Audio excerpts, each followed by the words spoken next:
కేరళలో స్థానిక పోలీసులు ఓ హత్య కేసుపై జరిపిన విచారణ కోర్టు ఇచ్చిన తీర్పు దేశవ్యాప్తంగా చర్చనీయాంశంగా మారింది. విషమిచ్చి తన ప్రియుడిని చంపిన కారణంతో 24 ఏళ్ల గ్రీష్మ అనే మహిళకు కేరళలోని సెషన్స్ కోర్టు మరణశిక్ష విధించింది. కోర్టు తీసుకున్న నిర్ణయంపై ప్రస్తుతం మిశ్రమ స్పందనలు వస్తున్నాయి. పోలీసుల కథనం ప్రకారం 2022లో గ్రీష్మ తన బాయ్ ఫ్రెండ్ షారోన్ ను విషమిచ్చి హత్య చేసింది. అయితే ఈ కేసులో ఆసక్తికర విషయం ఏంటంటే మరణశిక్ష ప్రకటించే సమయంలో కోర్టు డిజిటల్ సాక్ష్యాధారాలను అంగీకరిస్తున్నట్లు తెలిపింది.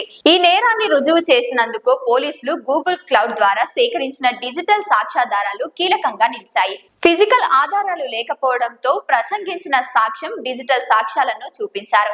ఈ సాక్ష్యాధారాలను పరిగణలోకి తీసుకున్న కోర్టు గ్రీష్మకు శిక్ష విధించింది అని ప్రభుత్వం ప్రాసిక్యూటర్ ను తెలిపింది. గ్రీష్మ స్వస్థలం తమిళనాడులోని కన్యాకుమారి జిల్లా దేవికోడు గ్రామం. అప్పుడు ఇంగ్లీష్ లిటరేచర్ చదువుతున్నారు. షారోజ్ రాజ్ కేరళలోని పరసాలై ప్రాంతానికి చెందిన వ్యక్తి. హత్య జరిగినప్పుడు ఆయన కన్యాకుమారిలోని ఒక కాలేజీలో బిఎస్సి రేడియాలజీ ఫైనల్ ఇయర్ లో చదువుతున్నారని ప్రభుత్వం ప్రాసిక్యూటర్ తెలిపింది. గ్రీష్మ షారోజ్ రాజు ఇద్దరు ప్రేమలో ఉన్నారని, అదే సమయంలో గ్రీష్మ తల్లిదండ్రులు ఆమెకు మరో వ్యక్తితో సంబంధం కుదిర్చారు. ఆర్మీలో పనిచేసే వ్యక్తితో గ్రీష్మకు ఎంగేజ్మెంట్ కూడా అయ్యింది.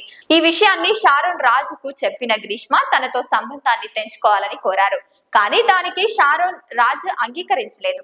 తన తల్లిదండ్రులు అంగీకరించిన అబ్బాయినే పెళ్లి చేసుకోవాలని గ్రీష్మ నిర్ణయించుకుంది.